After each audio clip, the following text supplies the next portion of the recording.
morning. Welcome to North Chapel. Welcome to August. Yes, it's wonderful to see all of you here this morning on the first Sunday of August, 2025.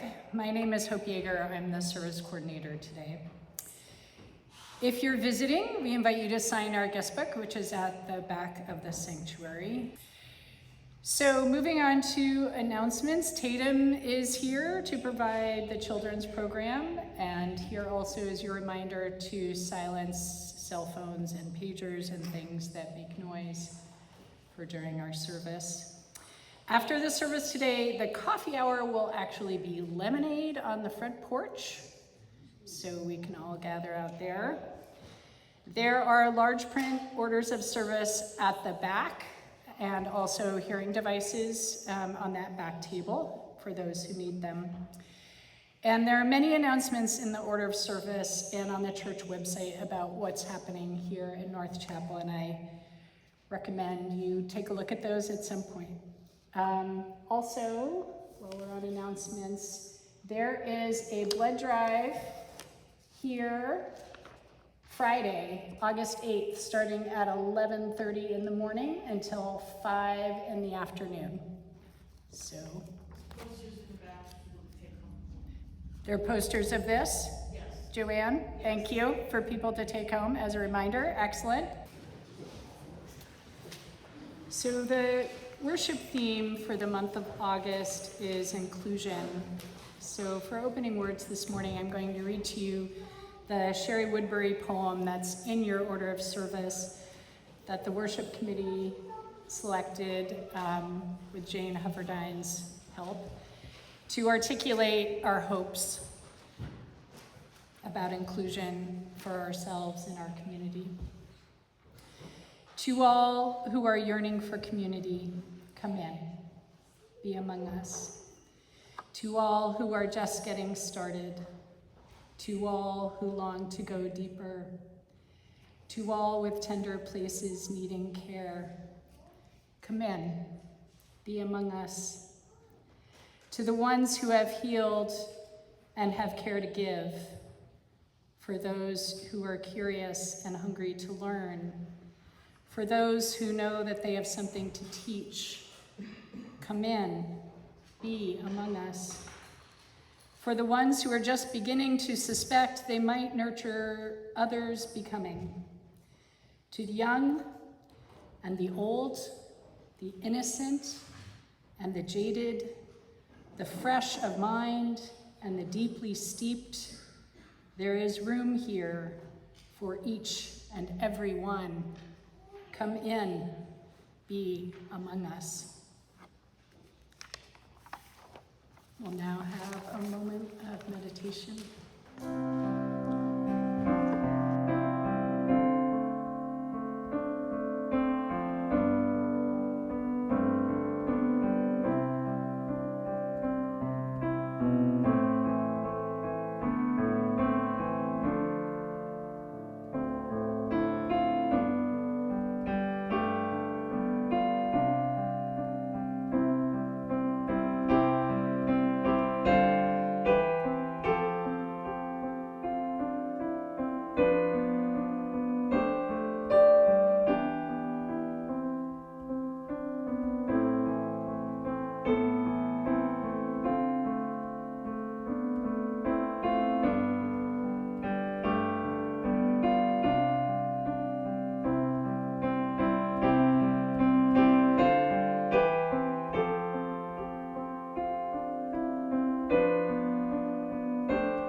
With the same information, we may see the world in different ways.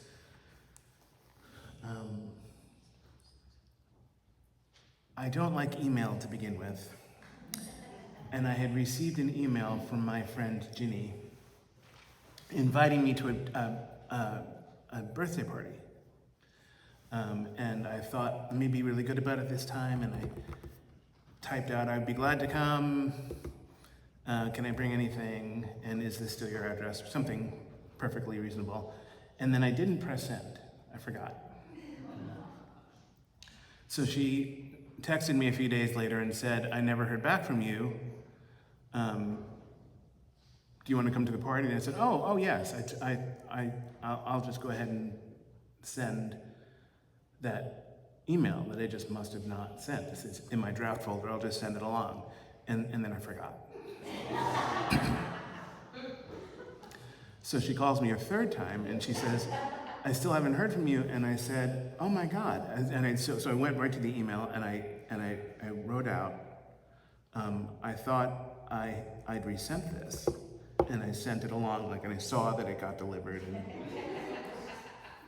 And then she called me a fourth time. And she said, what's going on? And I said, what do you mean? And she said, well, I got your email. And I was like, great, And she said, what did you mean by that? And I wrote, I thought I had resent this, I''D, I thought I'd resent this. She read, I thought I would resent this. With the same information, we may see the world in different ways. I pray for you, and you pray for me. I love you, and I need you to survive. I won't harm you with words from my mouth. I love you, and I need you to survive. When Hezekiah Washington sings this song, when he leads the choir with these words, you can feel the movement in your soul. If you can still open your soul to movement. We are growing so stiff these days. We are growing rigid and inflexible. When Hezekiah Washington leads the singing, he does so with his whole soul. He leads with his whole entire heart. Why choose otherwise? What is the last thing that you did with your whole entire heart? I saw this 10-year-old this week make a hockey stop skid on his mountain bike in the rain. And then he sped off down the sidewalk, racing boldly through the middle of every puddle that he could find. It was your standard mountain bike. There were no fenders on the wheels, so he came to have this rain-soaked stripe up the back of him, delivered there by the rear tire. I can only imagine what the front of him must have looked like. He didn't seem to be bothered by that in the slightest. I need kids like that in my life. I need to remember the kid in me that loves to race through puddles. I saw myself in this kid, which is funny, because I think it was the same kid that I saw being really mean to another one of the kids just a few months ago. And I didn't see myself in him at that time, but I did the other day. Good morning and good Sunday. I hope that this new day finds you well. Today is Sunday, August the 3rd, and the title of this morning's reflection is I Need You to Survive. To all souls I say good morning. It is good to be together. For All the Saints was a song that we sang at the beginning of ministerial gatherings. And if you saw it in the music, there's a rest. The first beat is a rest. So it's 1, 2, 3, 4. For all the saints, right? At the ministerial gatherings, the neophytes, the newbies, would be found out because the plan was to count it off. For all the 1, 2, 3, 4. And on the downbeat, all of the people who've been conditioned slam their books down on the table and just scared the hell out of everybody who hadn't been around. Let us sing a hymn. 1, 2, 3, 4. 4. You hear the scream. Ministerial fun and games. Is it okay if I share a story with you about the chocolate bunny pointer? Okay, it had been the very key to their survival. Before I do, I just want to quote this. This reflection is driven by one line in For All the Saints, which is, and when the strife is fierce and the conflict long, steals on the ear the distant triumph song, and hearts are brave again and arms are strong. That's us. So on the trip across the country, 2 college friends packed up an old Volvo and headed west. They packed up a tent and sleeping bags, and they had little more than a couple of $100 to their name, and trusting parents at home with larger bank accounts at the ready. These 2 friends weren't interested in taking unnecessary chances. They were daring, yes, but they were not particularly brave. They were excited about the journey that was in store. Buy a chocolate bunny, one of the 2 travelers was advised, the one who was a little bit more laid back than the other. Most of the advice that they had received until that point had been practical. Bring a flashlight, bring a first aid kit, bring identification and emergency contact numbers, don't keep all of your money in one place, that kind of thing. So the chocolate bunny pointer seemed to come from outer space. It came from nowhere and caught this particular traveler by surprise. "I don't eat chocolate," he responded, hoping that the conversation would end there. He wasn't seeking any unsolicited advice. The advisor, though, repeated herself, this time a bit more seriously. She said, "Buy a chocolate bunny and keep it with you on the journey. Store it in a place that is cool enough so that it does not melt. When the time comes for you to use it, and it almost always does, you'll be really glad about the bunny."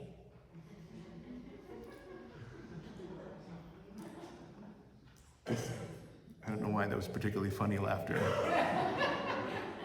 This advice came from a woman who he had never seen before. Her demeanor was strong and stern, but her affect was kind.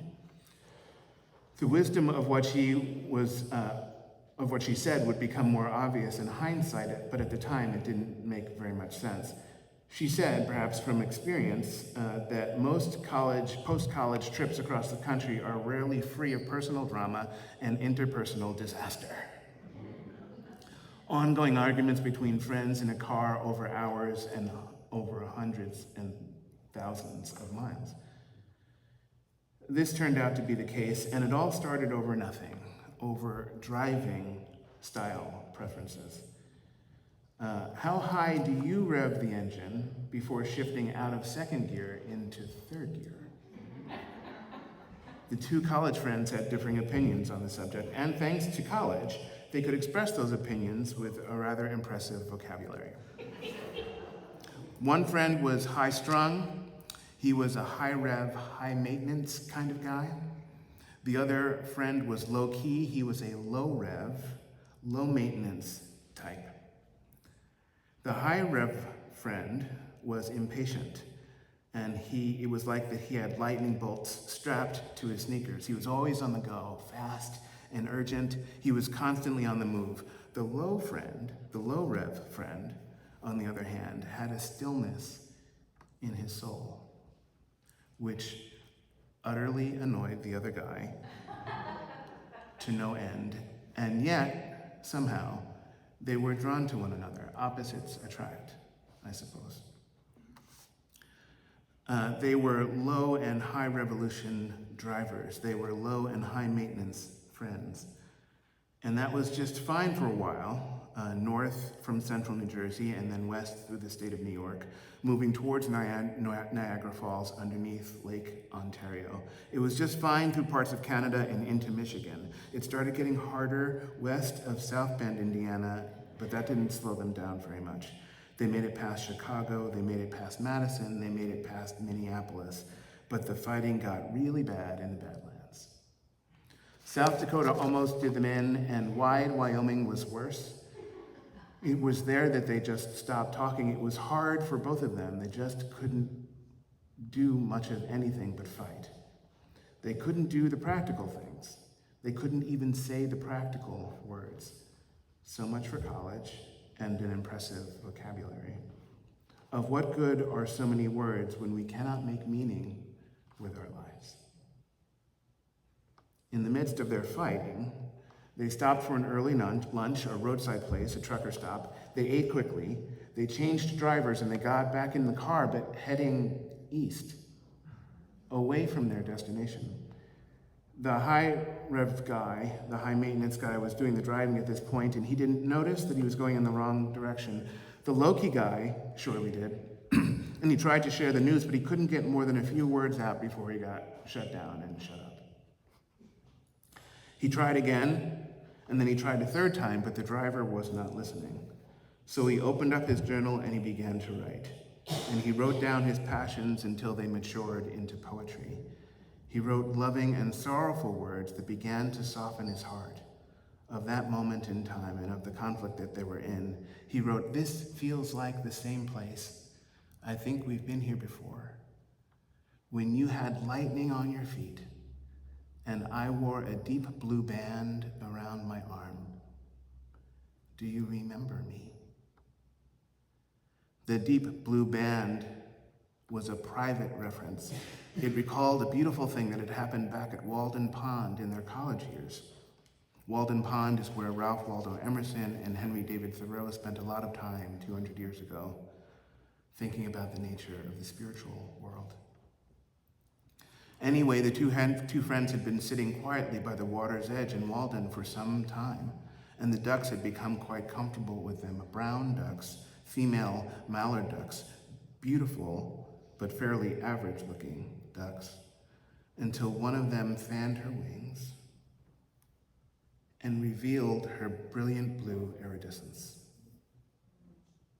You couldn't see it at first. You couldn't see it when her wing was folded. You could only see it when you were still and when you were quiet enough to see it. Ducks only reveal their true colors when we are still and quiet enough. Ducks wore a deep blue band under wing. The passenger friend wrote a poem. What the poem says to me is that the writer felt a lot like that brown duck before the big reveal, before they understood that they were going in the wrong direction, when they couldn't speak to one another, and they couldn't get still and get quiet enough for the beautiful blue to be revealed.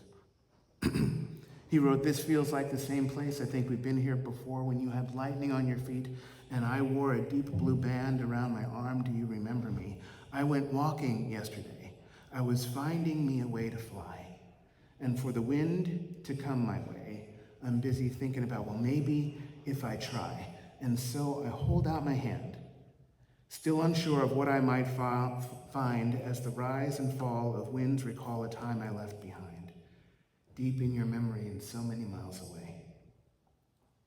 I've been talking to a friend, reminding him again to see that moving once across the sky is the sun that he and I get for free. And so I hold out my hand, if just for the warmth it might bring, and I do my best to fill my pockets at this holy offering. Deep in your memory, do you remember me? I don't want to lose you at all, and I feel like I'm losing. The writing process had eased his pain, the pain of the traveler, the pain that he was experiencing. And just as it did, the driver noticed that they were moving in the wrong direction. "Oh my God, we're going east. Why didn't you say anything?"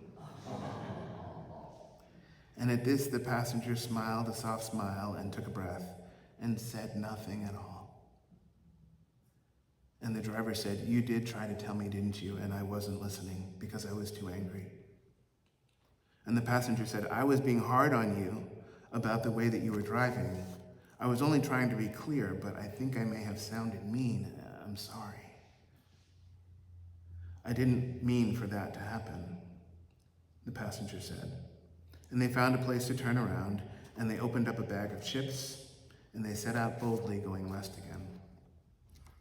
That night, they cooked fresh fish on a Coleman stove and ate it with their bare fingers right out of the cast iron frying pan. And for dessert, the passenger finally dug out the chocolate bunny. It had not melted. It was cool and dry. It was perfectly preserved. It was in mint condition. And after a couple of thousands of miles, this really pleased the passenger. the poet who had written such lovely words. He said, "Before we set out on this journey, this woman gave me some advice. She told me to buy this chocolate bunny, and now I think I know why. Chocolate bunnies are ridiculous, and so are the fights that we've been having. I think this bunny is supposed to help us to get over ourselves." "I don't eat chocolate," the driver responded.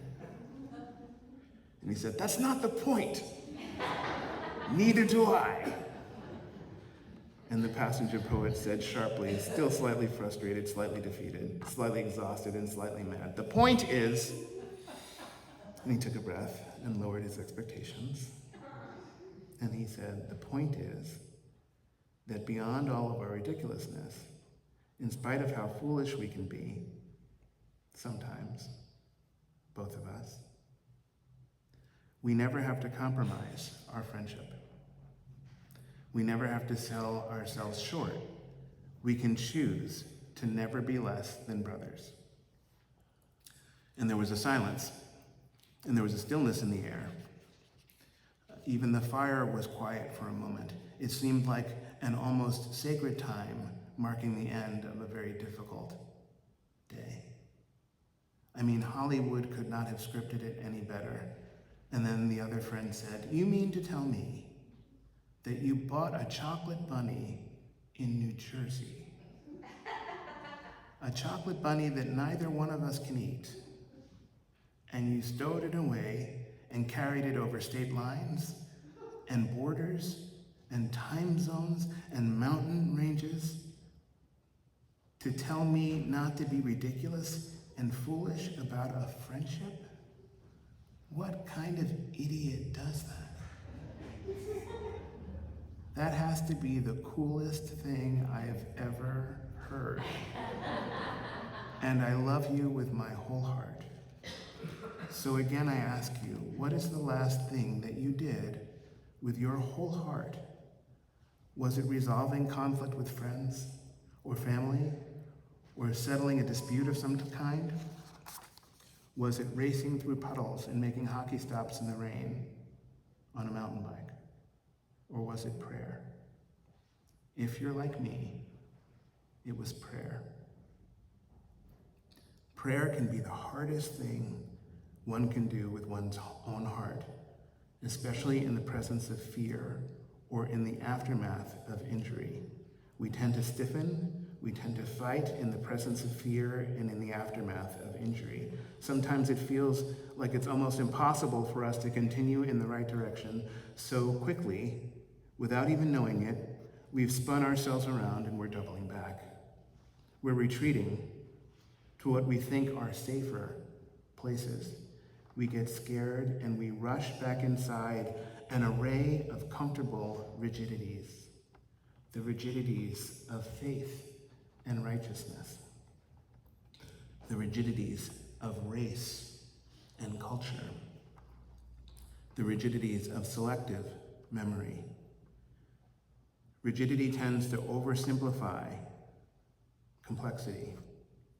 Rigidity tends to close the mind when the soul wants us to open, tends to harden the heart when compassion wants us to stay supple, tends to stiffen the body when grace needs for us to stretch.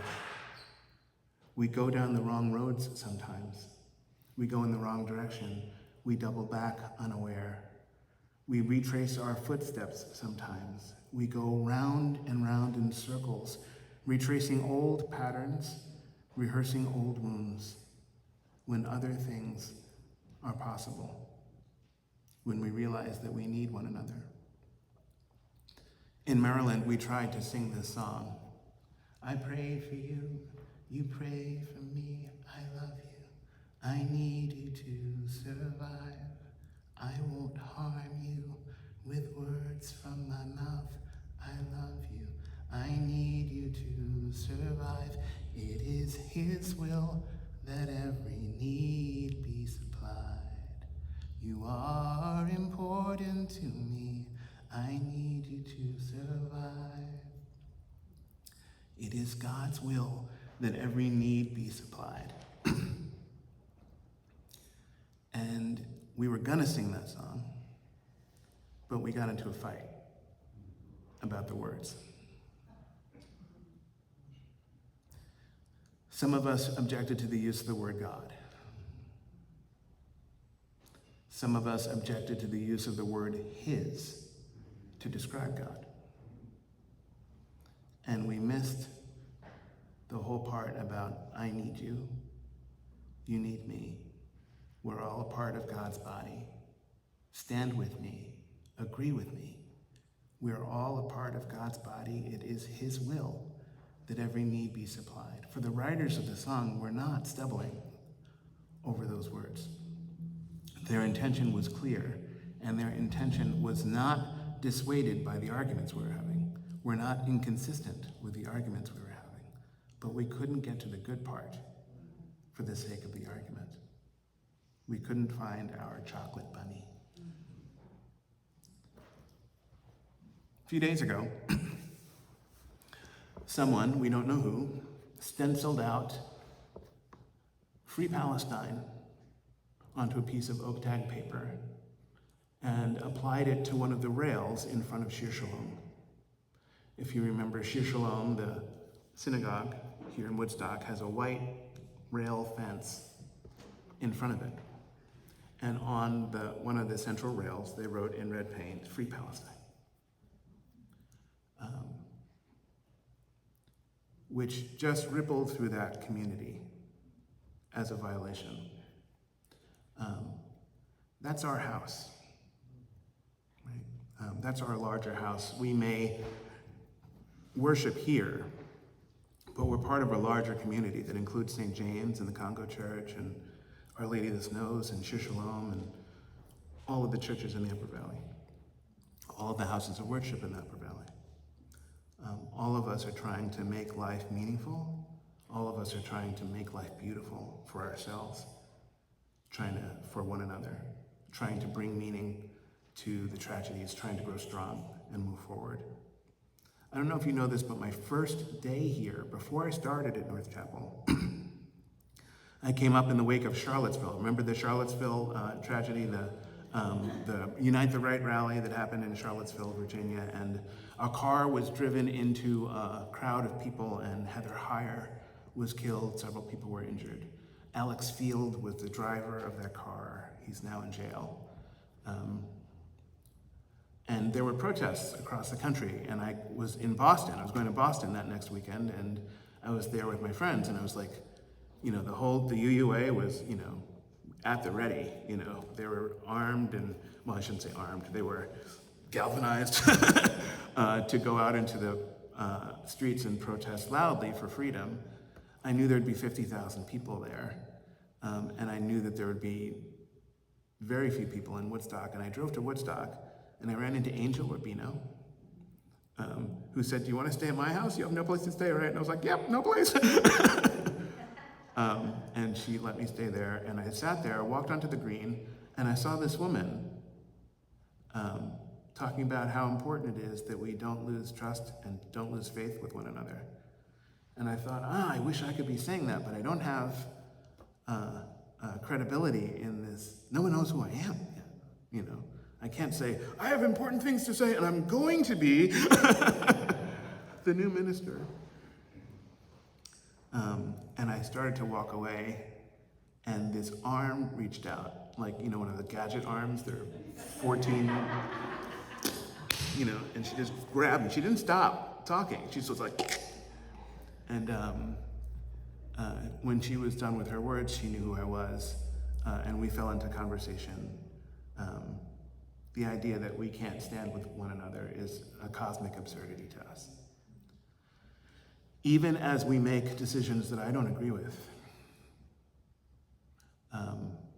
she and I differ over certain things, but we will not stand apart from one another. We will agree to stay engaged so that we can find a better path than the one we're on. For the failure of our conversations, there is food stacked up at border crossings. For the failure of our conversation, there are children who are hungry and don't have water enough to eat. For the failure of our conversations, we are brokenhearted in this room right now. And a better conversation is possible. I need you. You need me. We're all a part of God's body. Stand with me. Agree with me. We're all a part of God's body.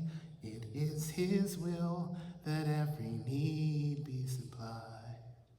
You are important to me. I need you to survive. Two things.